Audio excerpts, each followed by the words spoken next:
है उसकी रिकॉर्डिंग को एक दफ़ा रोक कर दोबारा करते हैं, ठीक है।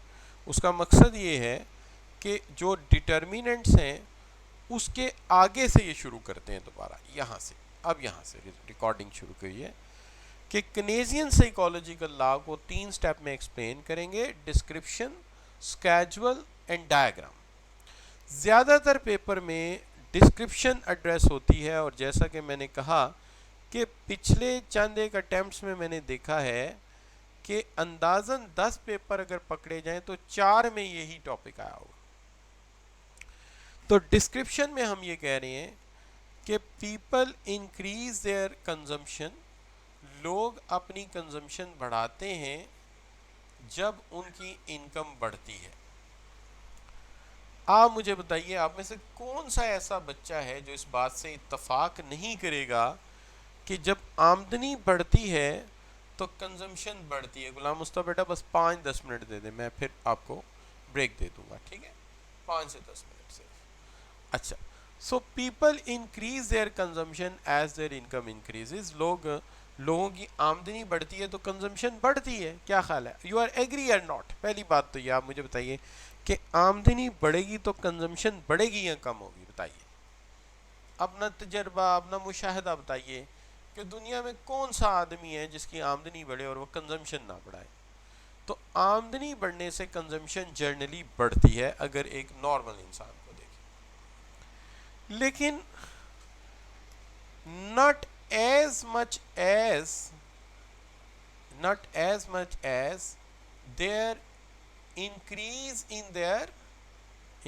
their income. लेकिन इतना नहीं करते कि जितनी उनकी इनकम में इंक्रीज होता है। Not as much as increase in their income, तो कभी भी इतना नहीं देखा कि जितनी उनकी इनकम बढ़ती है, ठीक है जी। उसकी वजह एक खास लेवल तक इंसान के अखराजात पूरे हो जाते हैं। लेट्स सपोज, ज़रा गौर फरमाइएगा, आप अपना कैफ लेवल क्लियर करते हैं जी, चलें आप अपना सीए क्लियर करते हैं, आपकी इनकम लग जाती है लेट से 1 लाख आपको मिल जाता है। आपके अखराजात हैं, फ़र्ज़ कर दीजिए 1,10,000, आप 10,000 के क्रेडिट यूज़ करते रहते हैं, लेकिन 6 माह बाद, 2 साल बाद आपकी आमदनी 2 लाख हो जाती है, तो आपके अखराजात तो पूरे हो चुके हैं। अब जो बाकी का 90,000 है वो आप पूरा खर्च नहीं करेंगे, उससे मोस्टली हिस्सा सेव हो जाएगा। तो मैं रिपीट करता हूँ, एक आदमी की तनख्वाह है 1 लाख, खर्चा है 1,10,000, कुछ अर्सा वो लोन ले रहा है, क्रेडिट यूज़ कर रहा है, बैंकों से पैसा ले रहा है, दोस्तों से ले रहा है, लेकिन जब उसकी आमदनी 2 लाख हो जाएगी तो वो अपने खर्चे को 10 से 20 कर लेगा, 2 होटलिंग की विजिट कर लेगा, और क्या करने उसने, और 80,000 सेव कर लेगा। यानी कभी भी इंसान की आमदनी जितनी बढ़ती है उतनी इनकम नहीं बढ़ती, उतनी कंजम्पशन नहीं बढ़ती। लेकिन ये बात कंफर्म है कि इनकम के बढ़ने से कंजम्पशन बढ़ती है, लेकिन जितनी इनकम बढ़ती है उतनी कंजम्पशन नहीं बढ़ती। ये है केन्स का कहना। तो अगर आप याद कर लें कि people increase their consumption as their income increases, but increase in consumption is not as much as increase in their income, तो यू विल गॉन थ्रू। हम इसको लिखते हैं, कैसे लिखते हैं, लिखते हैं individuals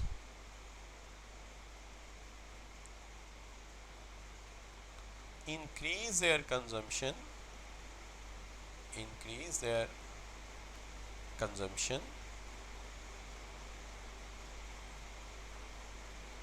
as their income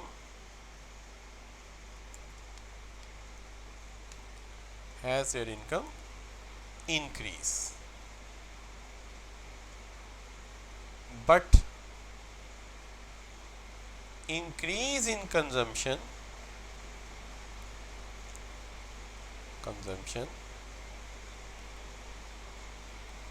is not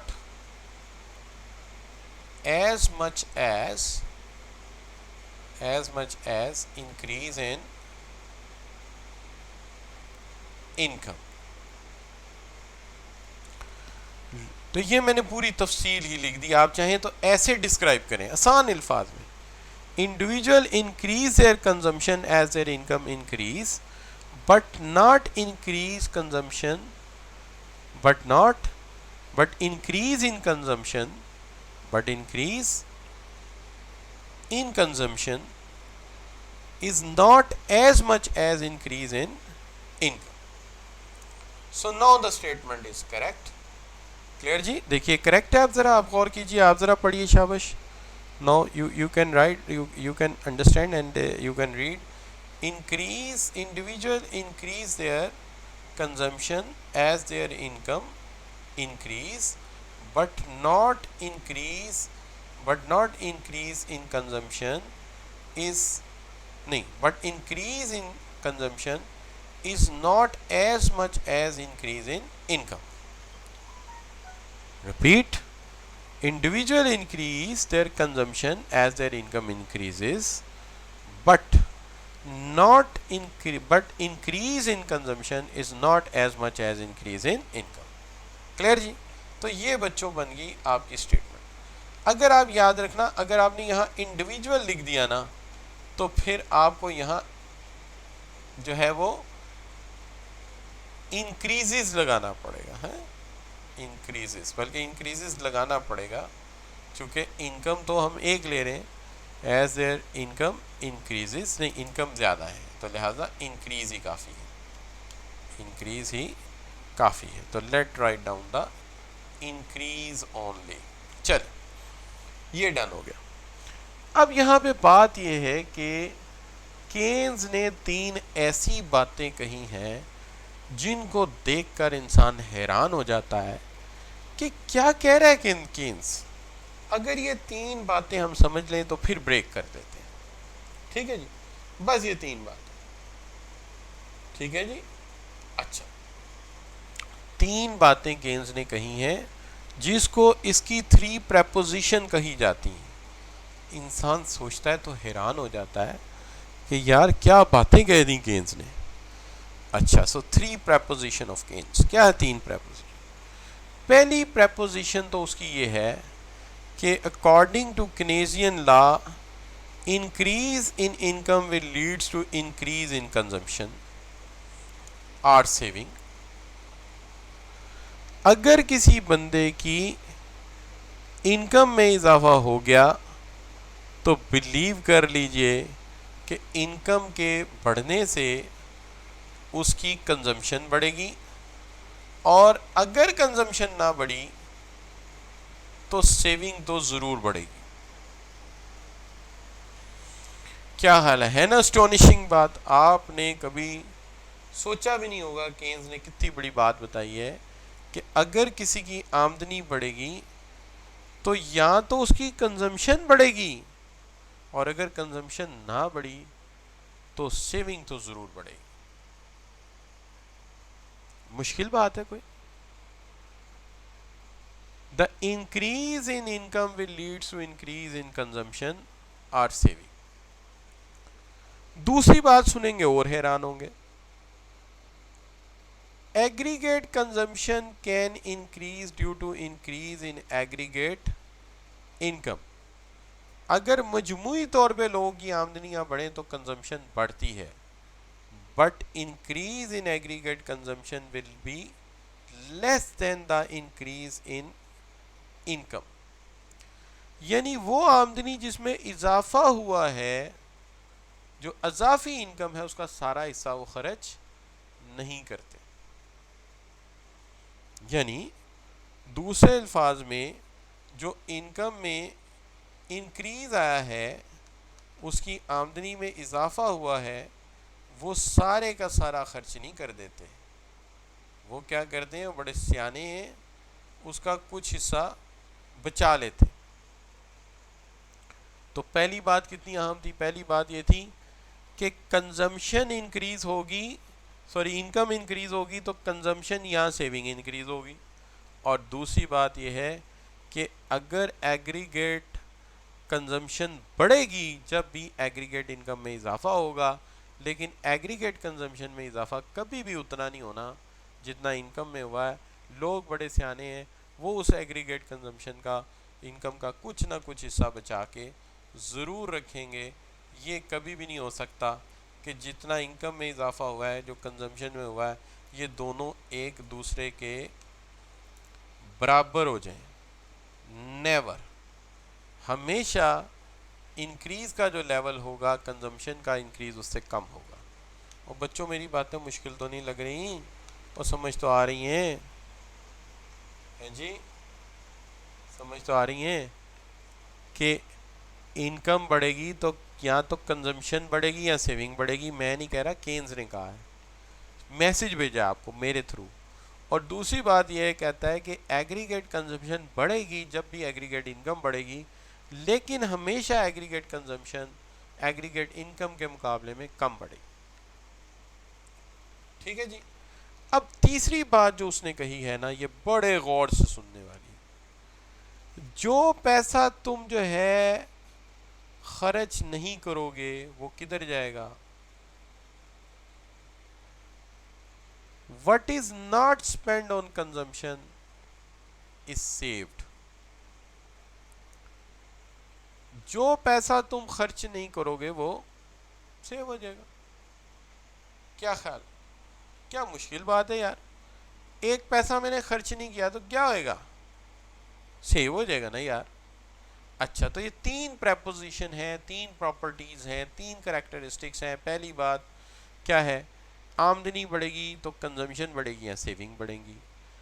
जब भी एग्रीगेट इनकम बढ़ेगी एग्रीगेट कंजम्पशन ज़रूर बढ़ेगी, लेकिन एग्रीगेट इंक्रीज इन कंजम्पशन जो है always less than the aggregate increase in income. और the amount, the money which is not consume is saved. ठीक है? The part of income which is not spend is saved. जो आमदनी का हिस्सा तुम खर्च नहीं करोगे वो सेव हो जाएगा। ठीक है ना जी? No problem.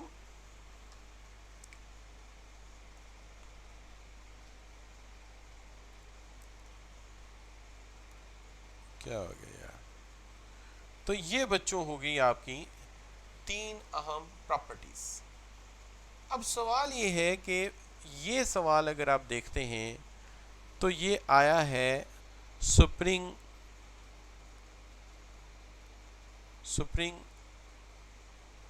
15 में।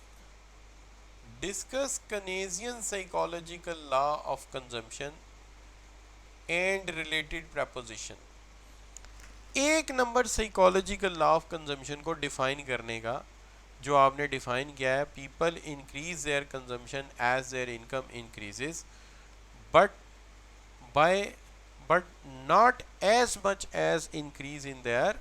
एक मिनट यार, फिर ये बाय बीच में आ गया ना, तो ये स्टेटमेंट ऐसी वगैरह, तो इसको मैंने कोई 4 दफ़ा चेंज किया है और ये इसमें कुछ ना कुछ जो है वो गड़बड़ आ रही है। चले अब देखें, people increase their consumption as their income increases but not as much as increase in their income. तो जितनी इनकम है उतना नहीं बढ़ाएंगे इसको। ठीक है जी? तो ये इसकी पहले एक नंबर इस चीज़ का है। जो 1 mark you will get. 4 number है उसमें से एक नंबर इस चीज़ का है। ठीक है जी? अच्छा, दूसरा जो है, दूसरा जो पार्ट है वो इस चीज़ का है, दूसरा पार्ट जो है वो इस चीज़ का है कि जनाब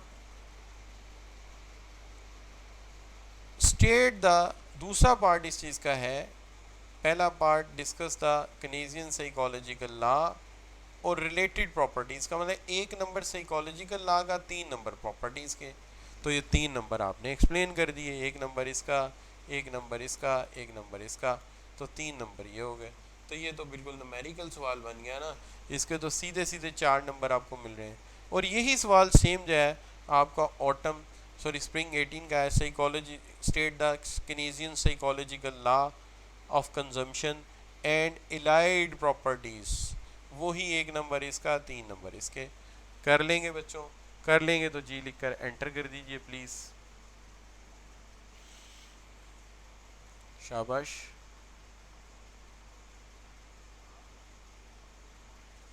बिल्कुल ठीक हो गया।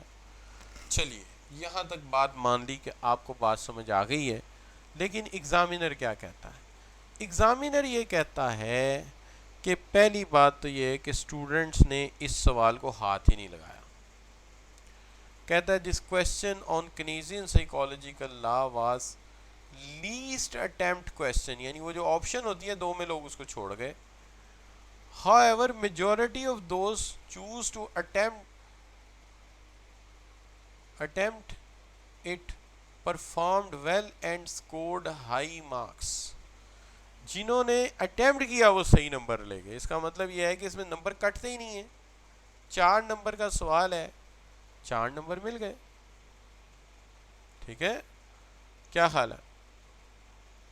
लेकिन ये कहता है कि what is not consumed is saved. ये स्टेटमेंट को ऑब्जेक्शन करता है। वो कहता है स्टेटमेंट ये लिखनी चाहिए थी what is not spent on consumption is saved. What is not spent on consumption is saved.